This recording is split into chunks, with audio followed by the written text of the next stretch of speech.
Be afraid. Be very afraid.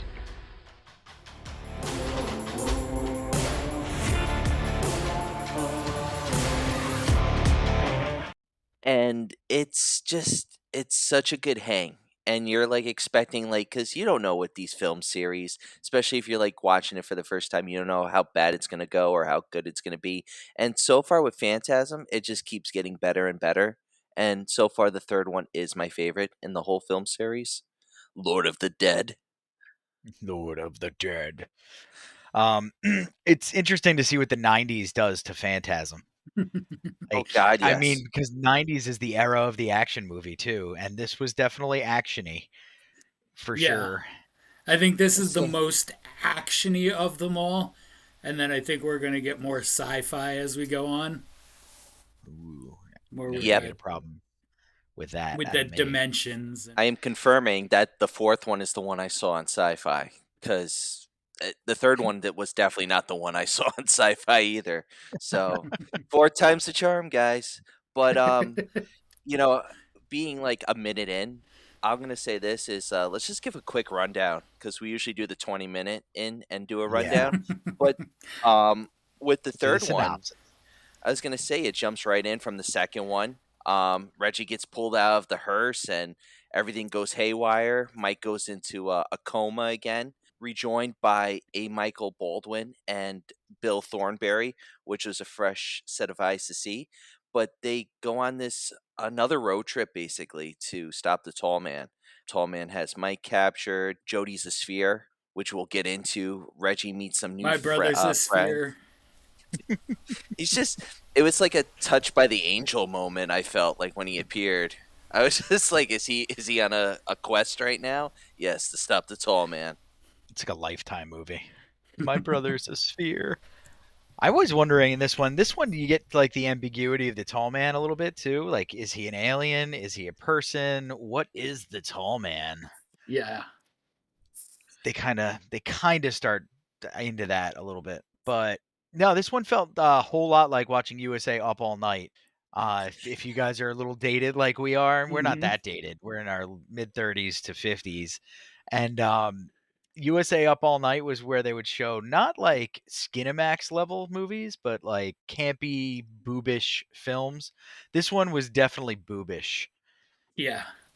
Yes, it was. Definitely boobish. They leaned Red. heavily into Reggie's favorite two things, righty and lefty. I mean, how long it's been since his family died since the second film? It's Like 2-3 14 years. seconds. Yeah. He immediately drowned his sorrows in trying to get laid in the hitchhiker. And then in the third movie, he did not slow down whatsoever. No. He tries with the looter Edna, and that fails. Mhm. And then he goes for Rocky, and I mean that's questionable, because that dream sequence goes into reality, and in the dream, was it real? Was it fake? I don't know. He rescues Mike in that scene. I mean, Hmm. He also makes a little kid sleep outside in the car so he can try to get laid. oh, Tim. Tim, you're sleeping in the car tonight. He agrees with it though. He's like, "Yeah, I got you, Reggie." He's a good wingman. I mean, he sort of gets it with Reggie like over Rocky's shoulder, like, yeah, yeah, you're fine in the car, right? Yeah, yeah. He's sort of like the reluctant, I can't say no agreement. And then he gets handcuffed to the bed at the end of it.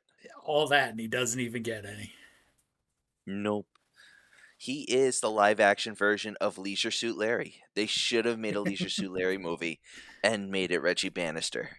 It would have worked. But that character, Tim, he's got some cool moments in the movie, especially when his introduction with the looters. Like the hatchet scene when he throws the hatchet into Edna's head.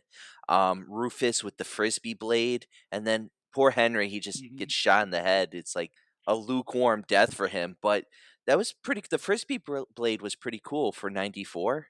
Like, wouldn't expect something like that. I don't know. I got two things from that. Number one, Tim is just lethal Kevin McAllister. We can agree on that, right?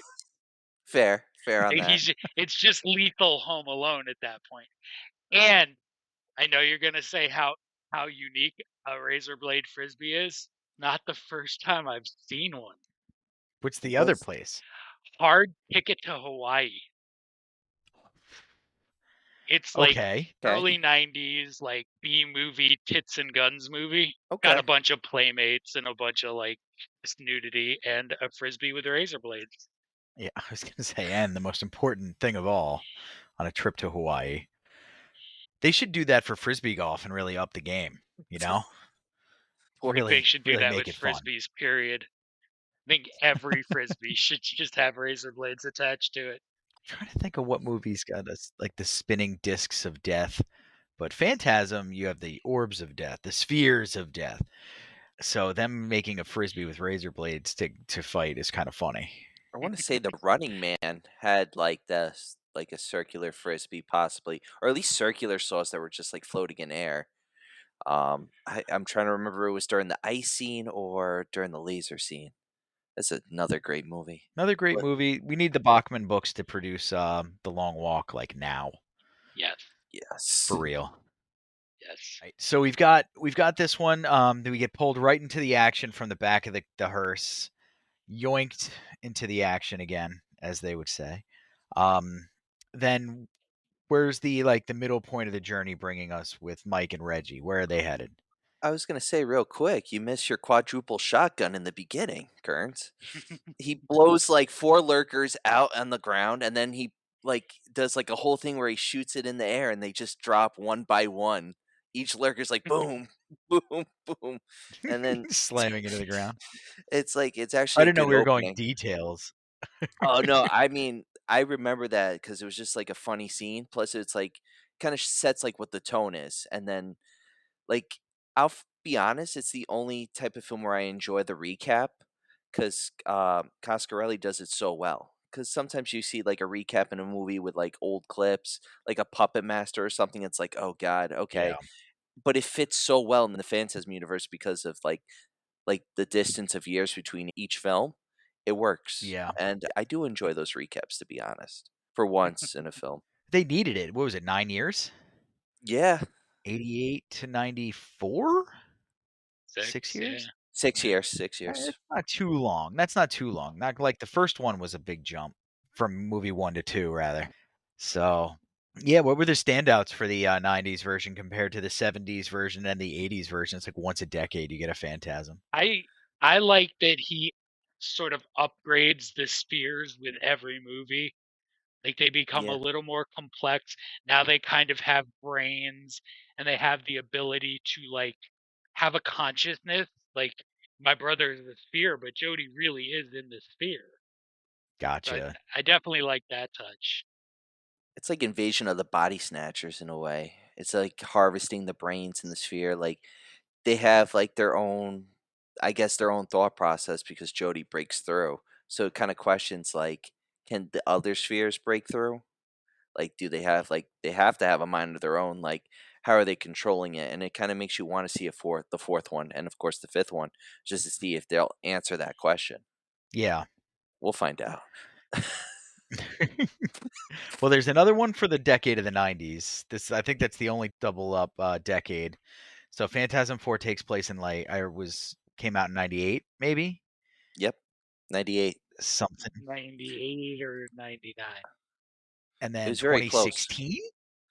We jump all the way to 2016 for Phantasm 5. Yep, All Ravager. right. Ravager. It's all Coscarelli, right? There's no like rogue directors. No, okay. No, Five. Ravager has a rogue director. Oh, money grab. Coscarelli wrote it, but you get a rogue director. It's like when Abrams and Spielberg get together. Mhm. You know, you know what's going on there. Well, one thing we missed out with the first Phantasm is the J.J. Abrams connection because Oh, he did the remaster. His company Okay. did the remaster. His Yeah, that's a company. bad robot. It's a bad robot Okay. joint. Ah. Yeah. I thought it was Anchor Bay. I have an Anchor Bay edition. Yeah, The fact that there you is an guys know the Anchor. production companies is There is wild. an Anchor Bay one, but Bad Robot did the remaster that came out around the time Ravager came out. Oh, that's got to be Okay. sweet. That If that's what the painting on the cover art. It's like a painting on the. Yes. It was like painted on. Oh yeah, that was a nice cover. Just Angus Grim right in your face, like young Angus Grim, Younger. like Sexy here. one. Yeah, Actually, I just guess he has two other versions that could qualify. just writing those liner notes in the background. I still can't believe that. I was thinking about that. I was doing the short. I'm like, man, I've listened to some Beatles songs, and all I can think of is the tall man, just like in the background, holding a sphere or two. So three in a lot of ways, it kind of leaves horror and moves towards action a little bit, but it has a similar like on the dusty road vibe. They're continuing to travel through towns that have been destroyed by Angus Scrim. So, Yes. what a name. Yeah, so they're ambling their way through, right? And then they're also finding other rageful people to kill the tall man with them. That's Reggie's lust gets, brought up there too. But there's a little boy too, a murderous little boy. Yeah. What's the Little deal with Tim. him? So the tall man and the lurkers got Tim's family. He's the only one left, and he home aloned his house. He's really resourceful, and Reggie drags himself along with Reggie. Reggie keeps trying to pawn him off. Like he finds like an orphanage, and Tim, you're gonna stay here. That doesn't take. He doesn't want Tim with him. Well, that's because he's stag now. His family blew up. Now he's Yeah. living his best life out there, single Reg. Yeah, no Tim, no Mike, no nobody to get in the way of Reggie getting laid. Exactly. So, and then Except Reggie. that's actually a funny little trope, the unwanted orphan. He paid that woman like $200, and like he still got stuck with him. But Tim saves him. He saves him with the Yeah. revolver in the Yeah, you mausoleum. knew he would. You knew he would. But that leads to like Well, the Reggie first. needs saving like all the time too. Oh God! Even in that scene, he gets like handcuffed and like pushed around by Tanisha and Rocky, and it's like he's like trying to warn them, and they're just like, I don't know what you're talking about, because their whole the whole town's ravaged, so it's like everything's gone, it's deserted. There's just scavengers. It's Everyone's become a scavenger by that time. It's got I was thinking it's not like that. It's like that Dark Tower vibe, but it's also like a Mad Max vibe as well. You're just missing Max Rocksteady. Yeah. The other thing I'm starting to get into there is where the Matrix could have been influenced from this, because when you start to get into that dream stuff, it's almost like and it will really get into like projections of what's reality versus what's actually reality. You definitely like as you can sort of sense it starting to come, but when you get especially to 5, there's stuff that's like very Matrix feeling. I like that though because that's the idea of a phantasm. It stays true to the whole plot. You know what I mean? Mm-hmm. The whole beginning of the story, that is. Where you're not sure, you're in a state of dementia. That sort of vibe. They really play with that in this one because it's like in and out through dreams throughout the entire time, Mm-hmm. or at least how he wrote it. Because it's like 1 minute it's like a dream sequence, and oh, we know it's a dream. Jody's like, come on, Reg, and he's trying to have sex with Rocky. He's like, come on, you gotta leave me alone, Jody. And Jody's like, all right, it's a dream, and he's like, we gotta save Mike, and they find Mike strapped in with the tall man and stuff, and they rescue him, and then they're back in the real world. So it's like, what is real? What is fake? It is the phantasm. They are going into mania slowly but surely. Yeah, definitely. They definitely, you start to lose track of what the actual reality is in this series. Maybe my brother isn't really a sphere. He's a burnt out sphere. It's a pretty badass sphere too. Oh, after like he's like all charred now, but he's still able to move. Like, we'll talk about like the goons and stuff later on, the looters and all that. But that scene where they gets Rufus, it's a pretty cool scene. The practical effects in this film were pretty well done. I think it was like a $2 million budget in this one, Yeah. 2,600,000. In 94, that's pretty interesting. You know, to stretch 2 million in 94 is a hell of a lot different than in 88. This has been on a roller coaster ride of like budgets. It starts from 300,000 from Phantasm to 3 million to, I apologize, I'm going to go back. It was 2,500,000 on the budget, and then by the fourth one, that's when it starts decreasing again. But we will see. They produced the horror movie level stuff in the fourth one, pretty sure. Yeah. So what happens with the third is it almost gets canceled anyway. So the guy at Universal who was like gung ho about getting this made was Roger Blattner, who died in a plane crash before Phantasm 3. I don't even think there was a script yet, but he had greenlit it. He was like, "I'll go." So the guy who replaced him decided he was going to honor all the existing deals, but not to the level that the other guy was gonna push stuff to. So they decide no theatrical run for Phantasm 3. Coscarelli had to put in his contract that if they decided there would be no theatrical run, it would get like 2 weeks trial in 2 cities. So it actually Mhm. plays in Grand Rapids and Baton Rouge. Yep. Interesting.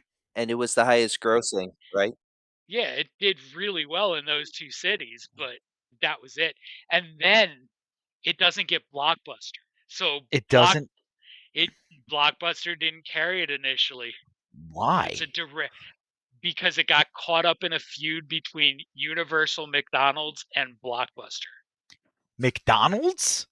Yeah, I never knew this, but in the like 94, 95, Blockbuster was doing buy a burger, get a VHS tape for $5. Oh my Oh, God! that's Yes. awesome. So Phantasm 3 wasn't part of that. But Blockbuster's like, you're gonna cut us out of this and sell movies for $5 at McDonald's? But they didn't quite have the nerve to say, "That's it, we're not taking any Universal movies." They just took the top tier ones, and Okay. everything Okay. below, they were like, "Nope, we're not gonna stock that."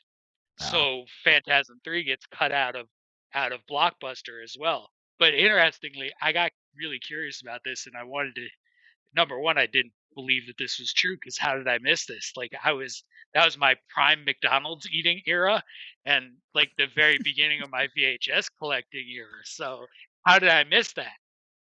There's a copy of Field of Dreams with the golden arches on it for $5 on eBay right No way. Ooh. For $5? now. Yeah, They're $5. sticking to the original price too. It's honorable. Yeah, yeah.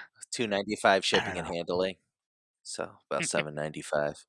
Yeah, It's we probably around carried the $10. damn Ninja Turtles cups from Mickey D's for like a billion years, like a billion, and stuff like that. Those were hot commodity items. All the if you had a glass from Mickey D's when that was going on, The Hmm. Batman Oh yeah, we had Forever, yep, even before crystallized. that. In the 70s they had ones with like the McDonald's characters on them, Oh, that's but we were cool. oh never nice. allowed. We had all of them, but we were never allowed to drink out of them because it turned out it was like lead paint or something. Oh my God, dude, I was like waiting for you to. asbestos. I was waiting for you to say it's a collector's item, because that's like I the It mean, big is. answer. it's Hey, probably no, worth a asbestos. fortune, but no, we weren't allowed to drink out of them because there was some toxic chemical in the paint. It would most certainly be worth a fortune because they likely destroyed many of them, and that means that Oh there's yeah. not many in circulation. And then also you add the niche aspect of it poisoned kids. That's why your Uncle Larry's always mad because he drank out of one of those every day for 17 years. Yeah, there you go. There you go. I think that's what lead did, right? Made everybody mad. And RFK told us they put fluoride in the water to calm everybody down. Ah, this is a phantasm. We're living in a phantasm. Yeah, But that's amazing. That whole arc, McDonald's blockbuster arc, is amazing and something I never ever would have guessed. Did they ever start carrying it at Blockbuster? I think eventually because I think I did at some point rent it from Blockbuster, but Okay. it was not in a time that would have been meaningful for Coscarelli or the series. Yeah. especially being direct to video. I think it would have been a big seller at Blockbuster, especially at that time, because like see a Absolutely. random horror film on Friday night, and it's like, oh, this is new. Hmm. Direct to video or Yeah, not, like brings more people to buy the yeah, video at your local and like Suncoast or Sam Goody. yeah, like that's the point though. 94 is kind of the point where Blockbuster put out a lot of the mom and pops. So you couldn't go up the street to one of those to get Phantasm 3. You didn't have the Hollywood videos and the real challengers, at least in this area at that time. So, Mhm. you get a movie that can't get distribution. Forgot about Hollywood Video. How dare they? How dare they? That's not their lawn. They stay back. The little like dinky hole in the wall video stores, yeah, keep them around. There's always some guy there that you want to run into. He knows things about things. And then you had the Beat It room in the back. You just got to Yeah, stay out of there they or not were Yeah, get there's caught. always a they, curtain they or had like that an had like accordion door.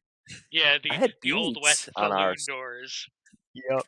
That was One Stop Video. They Hmm. had the saloon doors, right?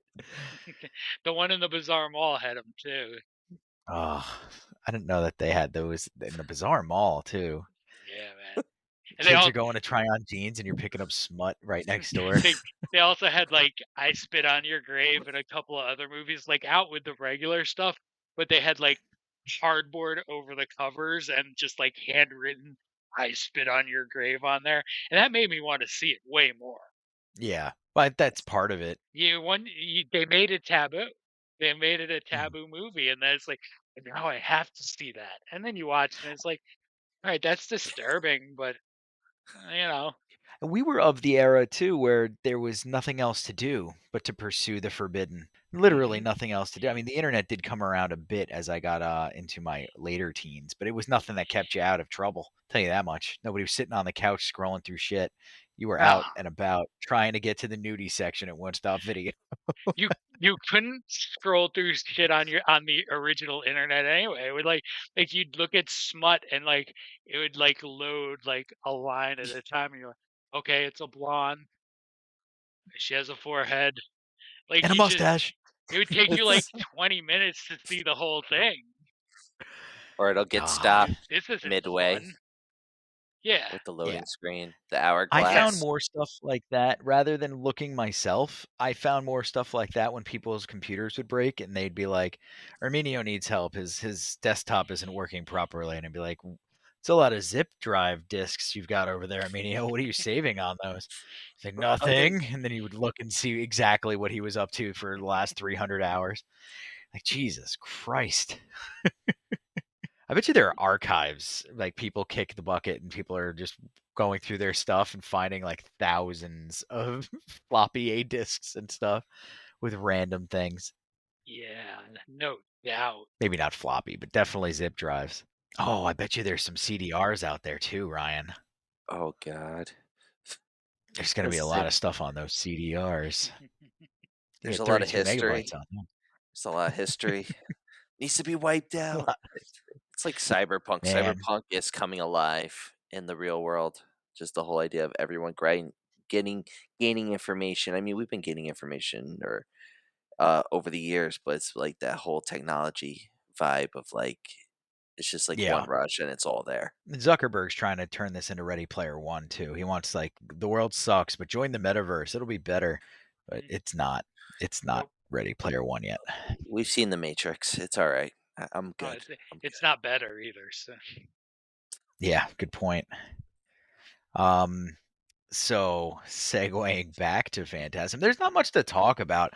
It's very similar. I think John probably just churned up the best tidbit of trivia about any movie, maybe on this one. But what else is there that makes this movie stand out? Any backstories, things that happened on set, or anything you guys are aware of? See, it won a Fangoria Chainsaw Award for its limited release, which is pretty cool. That is cool. I mean, even in Coscarelli's memoir, he doesn't devote a lot to Phantasm 3. It's like a chapter and a half. There was a lot of cocaine getting around at that time. He's probably, he was busy. There's talk about like the hearse stunt, with, jumping the hearse and flipping it. But That was cool. for the most part, that's like, yeah, like that's a great scene. That was their favorite thing to do in movies back then. Was that little explosion ramp that the car would drive up that would launch them to the side. It was in Yep. every movie from like Yep. 91 through. And the actors looked excited while they were heading for it. It was like they had enough time to move away, and the one character Mhm. was it Rufus, right? He's just like smiling. Ah! But Edna takes a beating. She gets cracked in the face. She gets ran over, hatchet to the head, like sphere through the head. She takes like the worst beating out of any character in this movie series I've seen so far. Yeah, yeah. And Phantasm 3 is also the one that sort of establishes a phantasm rule for me, and that's don't get attached. Yeah, The only character or actor you can get attached to is Reggie, because everybody else could die or just vanish from plot or just like never be back. I don't want to spoil too much, but Rocky's not back for 4. Oh, okay. Back for 5. that's She's not back Okay. for 4. So Okay. like you just can't get attached to anybody in this series who's not Reggie or the tall man. All right. so. What about No, I Mike? mean that's Mike comes I mean, back for the you fourth and fifth one. yeah, but I they mean, changed Mike. yeah, It's not because always Wow. the he's same not Mike. really there in 2. Yeah, Like he's it's the true. character, but it's not Mike. I mean, James LeGros did a fine job in 2, but he's not Michael Baldwin. Bizarro Mike. That's that character. Yeah, Not Mike. It's not It's not Mike. Mike. Mike. like I that could have am. been a fun touch though.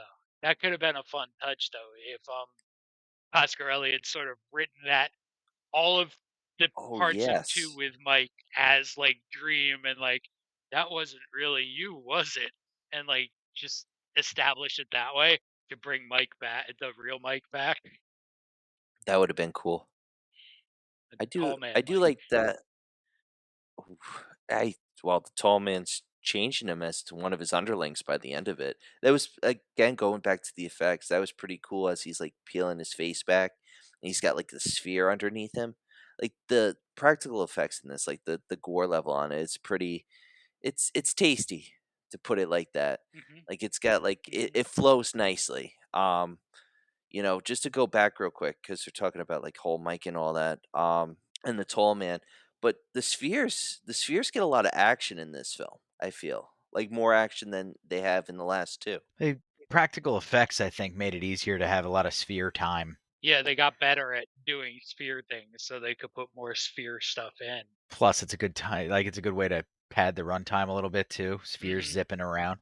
I Hmm. mean, the spheres, like you were saying in the first Phantasm 2 episodes ago, that they were throwing them like a baseball. Hmm. And then in the second one, they definitely didn't just do that. And then you can tell there's a big jump in Phantasm 3 when you're watching the spheres. It's not like the alien spaceships in Independence Day bad, but it's definitely 90s like special effectsy. Yeah, there's a period of time where the advances in special effects were tremendous, but if you look back and watch them, they're so bad. Yeah. Like Yeah. explosions and fires in particular have not Mhm. aged particularly well from like mid to late 90s to like 2005, 6 range, Except for Con Air. except Con for Air's an Con Air. immaculate film. Yeah, I'm glad we Yes, all agree. Yeah, I Con was Air gonna is say I'll jump on immaculate. that It's the bandwagon. exception to everything. But like Independence Day was a good example of just the spaceship CGI stuff because you could see the greenness.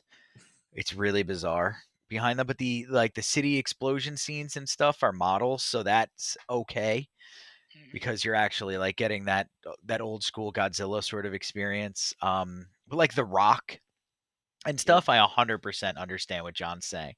Although it's also a fantastic film when the explosions are happening and stuff.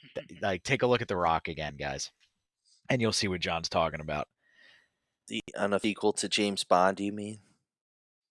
Oh, that's another good one. Pierce Brosnan James Bond movies also probably don't hold up very well.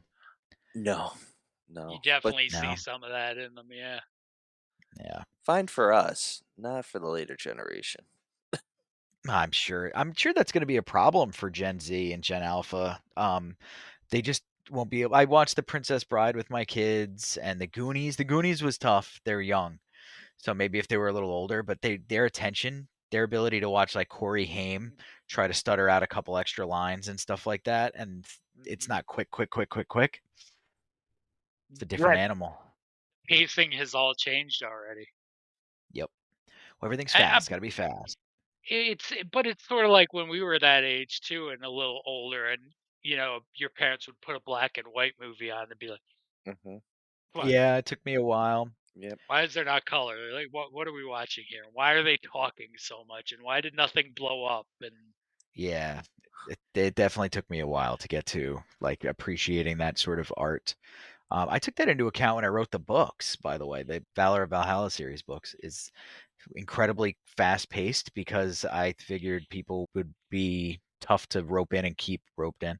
But readers are a different animal, so I think they're still able to hold their attention down on a decent read anyway. We're in that middle. I feel when it comes with film nowadays, because you got a film like Nosferatu that comes out this past December, and it goes over 2 hours.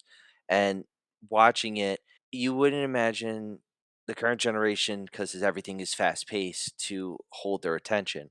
But it held some of the attention. But I feel like it's the cinematography too. But you're Yeah. again on that thin line of everything is either too fast or too long. And it's like it's got to find its niche. Like you go back to the 80s, and I'd say just mostly the 80s, you had a good niche of a good time run of movies where it just hit the right spot. Where a good action film can be 85, 90 minutes. Same thing with horror, hit all the spots and it'll work. And the same thing for a drama. It could be 2 hours over 2 hours. It doesn't need to be 3 hours, and they'll hit the spot. But Speaking of Nosferatu, by the way, it's already lost a few Oscars, but it's still in contention for cinematography and costume design. I So I I've been keeping an eye on it. I'd go with that. I would go with them winning on that. Cinematography would be cool. Costume design, just for the stash. I'm still pissed about leading actress Depp not being up for leading actress. There's only 5 people. It's a freaking sham. But yeah, actress in a leading role is definitely going to be either Carla Sofia Gaston or Cynthia Erivo in Wicked. It's Amelia Perez v. Wicked on that. I'll be shocked if anybody else wins it. But I'm Crazy rooting for Demi question. Moore. Yeah, I was gonna you're say Demi rooting for Moore. Demi Moore. Yep. Yeah. I don't know if she's got a shot. The substance, she could. I mean, it's Demi. She's due, like you said. Yeah, if she gets it, it's as much a lifetime achievement as it is Yeah, for and it's a for weak substance. pool.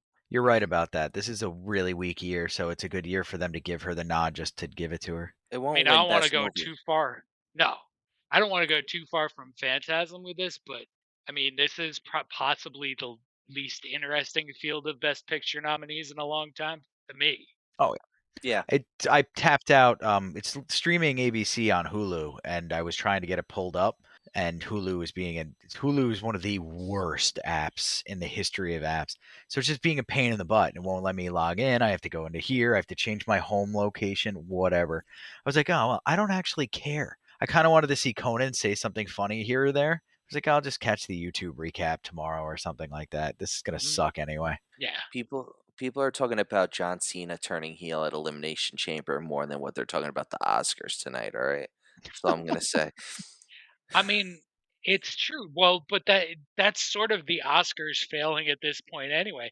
They expanded the field of Best Picture nominees, what, 5, 6 years ago, so they could try to include more blockbusters in it, and they still aren't. So, Nope. Yeah. like, listen, some of these movies could be great. I've heard The Brutalist is fantastic. It's 3.5 hours, so I'll probably never see it. And nobody else will either, largely for that reason. It's a 3.5 hour movie. Yeah, I think the last one of those I watched, marathon films, was The Irishman. And it was worthy, but it was in my living room. I'm not going to go to a Yeah. theater and see a three and a Yeah. half hour long movie. And like I hate people. it, I don't want to hear people breathe for 3.5 hours. the same with Conclave. Like Conclave I've heard is great. Do I want to sit for however long that movie is and watch how they pick the Pope? Probably not. No, because we know it's the same way that everybody does everything anyway. Yeah. It's a politically driven nightmare. Well, I don't want to get crazy into it. I'm going to piss With off the colored Christians. smoke. I thought they were. Yeah, with colored smoke. I thought they were using straws. Shortest straw, you win. Gonna be seeing a conclave soon anyway. But up. No. Sorry, Papa. Oh, too soon. No, is he dead yet? No. Did he Tim I don't Curry? think so. Okay. No, I No, don't I don't think think so. so either. no Tim How's Curry. speaking of people in ailing health though, and all kidding aside, how is Reggie holding up? I know he entered hospice, home hospice. Do we have any word? So Don Coscarelli posted this week that he had gone to visit him, and he posted a picture. He looks okay. Like Okay. Okay, good. I guess he was with it enough that they read a bunch of the letters together, and like it was. He said it was a good experience. So you know, That's good though. Like a good That experience is is good. better than a bad experience. That's sad Yeah. happy. I'm sad happy for that experience. yeah, That yeah. sucks, man. It sucks. The end of life stuff's brutal. Not you, Reggie. Do you think he's still like lusting in his home hospice? Do you like the Absolutely, yeah, the CNA comes absolutely. over and he's like, boy. Have He's lived so long he's become his own villain. Give me my guitar. let me play you a limerick. Right, so what other fun-loving stuff about Phantasm 3 do you guys have to throw out there before we get into your top fives? 1996, LA Times said it was on the top of 100 highest selling direct to videos, which is pretty cool at that time. It's a high selling threequel for any film, Oh, which is crazy because like Phantasm, it's in that B movie range. You know, the first one at like 1979, and then you got rental stores. It's hard to come by it. Come by it. The second one gets a little more of a push. You can get access to it, Mhm. so you get familiar with the story. And then the third one is just like grew in popularity. I mean, at the time, I Mhm. mean, what do you have running against Leprechaun, yeah. Rumpelstiltskin? Um, It's a different animal than those. Plus, you're at Peak Tower, Sam Goody. Your Mhm. Borders bookstores are popping yep. up. Like you can get your hands on these things in a lot of different locations. So I could see that definitely boosting sales quite a bit. They've become affordable. Has become affordable by this point, so people can buy them. Because like up until a point, it was you couldn't own VHS unless you were extremely wealthy. They were $100 tapes. Yeah, I remember Jurassic Park was $50 when it launched. Do you No remember Yeah. that? way. Mhm. Yeah, $50 for a VHS of Jurassic Yeah. Park. I remember like the highest paying was like $20 maybe. I mean, I'm Usually it was going to like 19.99. Yeah. yeah, like Suncoast, like Titanic maybe was like $35. That was the most expensive tape I ever saw, but $50 for Jurassic Park, that is crazy. You're talking like day of launch too. Mhm. It was it was rough. I remember looking at it as a child. I was like, this is wrong. Why can I see you in a sea of people fighting, trying to grab the tape? It's mine. No, that did not go down that way. I went $50. That will never be mine. Nope. Now it's in like a Walmart bargain bin Yeah. for And 39 cents. so you go to like Blockbuster and you come home and you'd have the two VCR set up so you could do things Record, from yeah. one tape to the other. That brings back memories. Oh god. All right. Just So, I was just thinking about these kids will never know, these kids these days, of recording and trying to stop the recording during a commercial so you can have like a perfect movie, and then you miss 5 yeah, minutes because you had to like get snacks or something. You're like, "Shit. All right, guess we're not going to see recording that scene." music too. They won't know any of that. They won't know ripping a CD, Nope. Yeah. burning movies. They won't know We hear the any of that. DJ like track Mhm. you would hear DJ Yeah. on a tape Si because he Sitting came there on trying early. to start the song at the exact right point and hoping Yep. he wouldn't come on at the end and talk through the outro. Like, Like, God damn it. Yep, I remember those days well. But all Jesus. right, Phantasm 3, not the only 90s Phantasm, but the only 90s Phantasm we're talking about tonight, you bastards. So, we're going to roll into top fives, I believe. Yeah, and you know, I feel like we were talking about Phantasm 3, and I want to go with threequels. The third move in, Okay.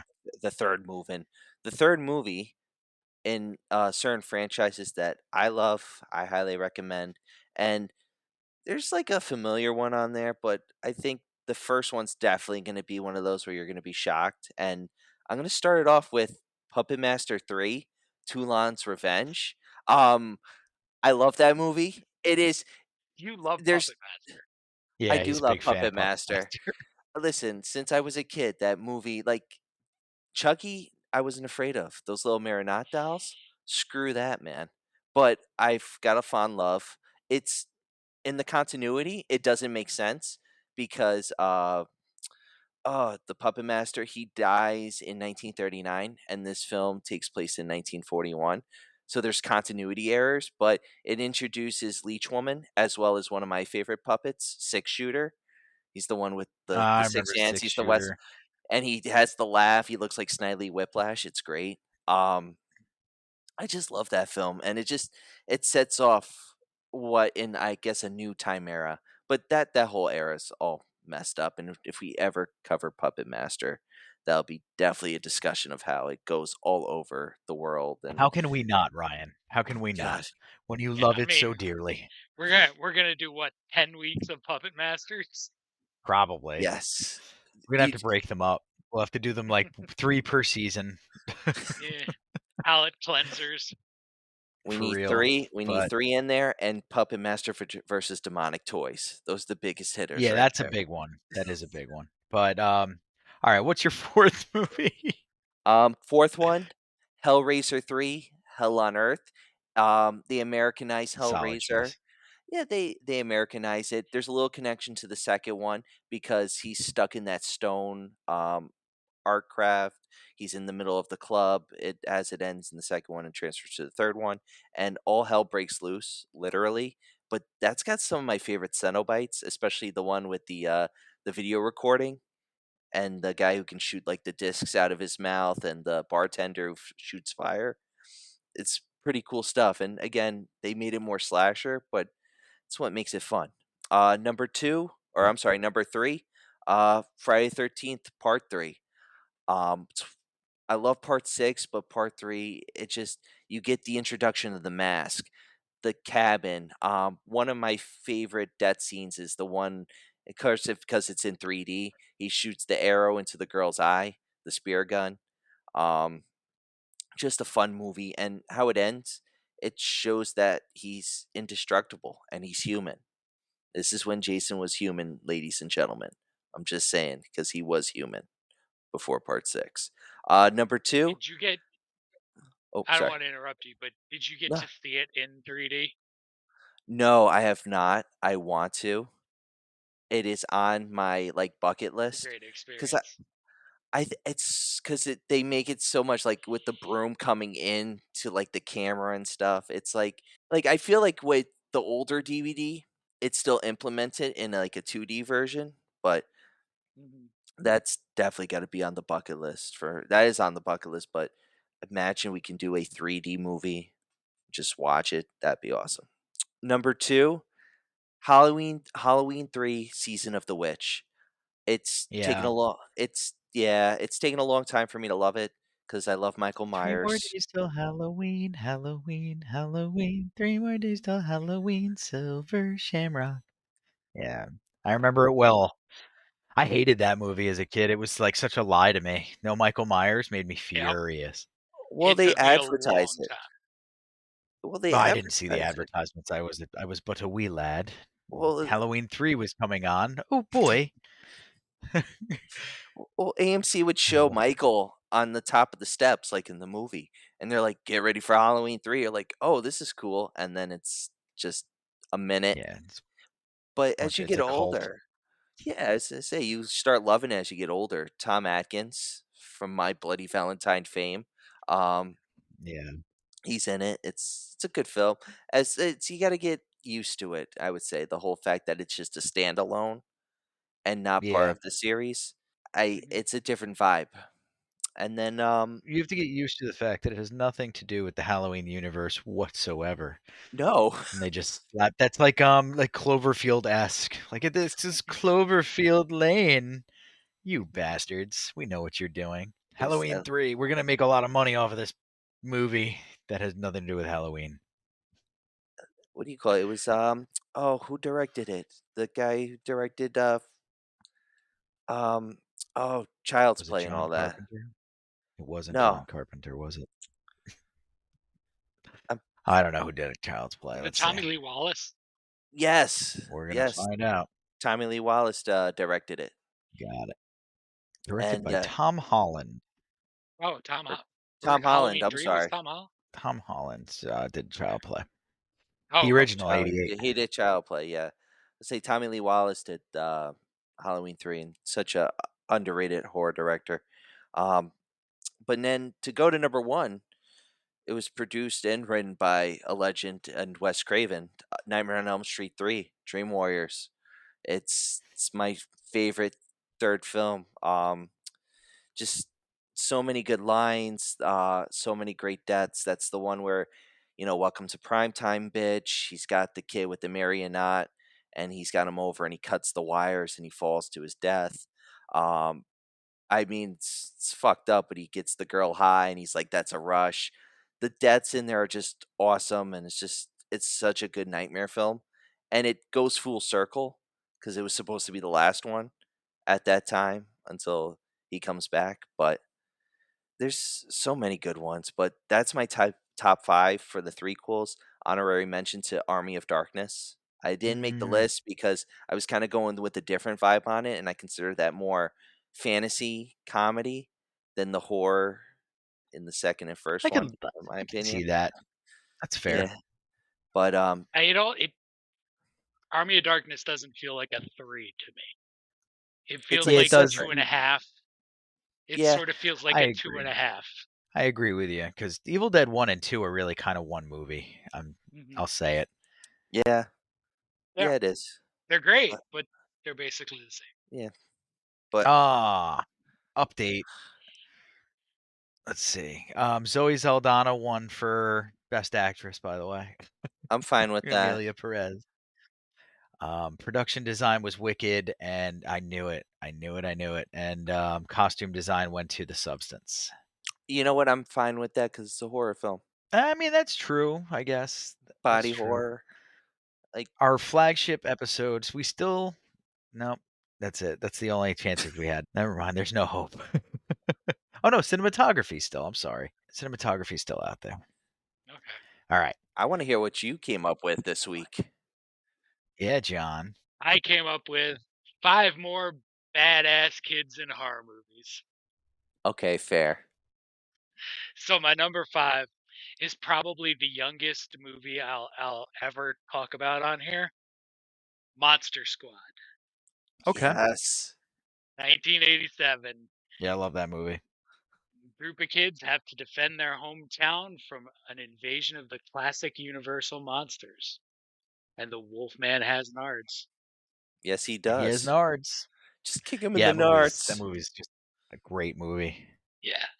It's the perfect intro to horror movie. Yep. Yeah. So my number 4 is a German movie called Cub. Hmm. So a kid named Sam heads out into the woods with his scout troop, fully expecting to find a monster. And Does boy, he? does he. What's it, Alec Baldwin? Actually, no, it was Billy Baldwin. Weird. Steven. Weird coincidence.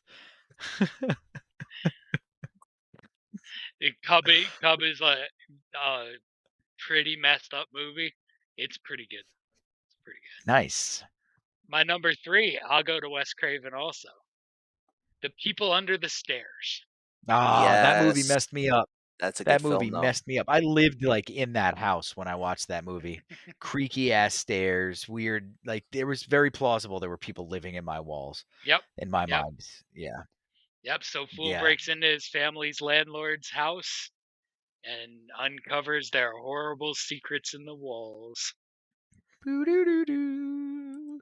My number 2 is probably the most hit or miss movie for people that I've probably recommended in years.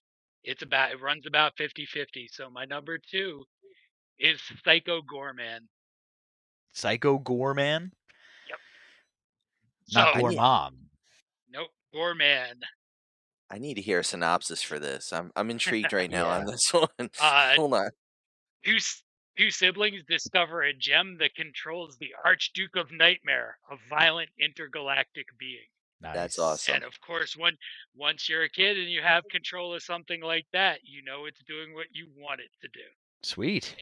And it seems like, so with Psycho Gorman, the people who love it like or can tolerate the girl actress, the young girl. The people who don't like it find her to be super annoying. I think she's awesome.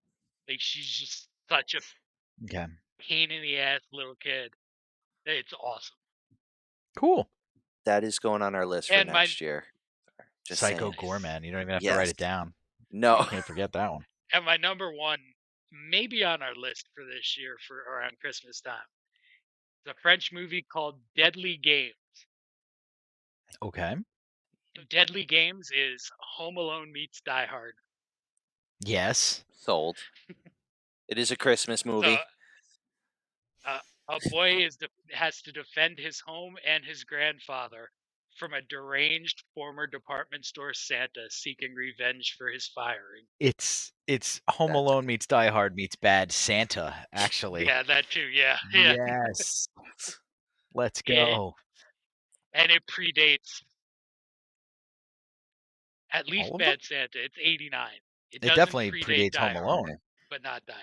So Die Hard again. Yeah. So at the time, Wait. it was just a Die Hard ripoff for the kid. That's I awesome, know, I though. thought Home Die Alone Hard 1 was was the 90s. 87 or Yeah, 88. 1990 was Home Alone.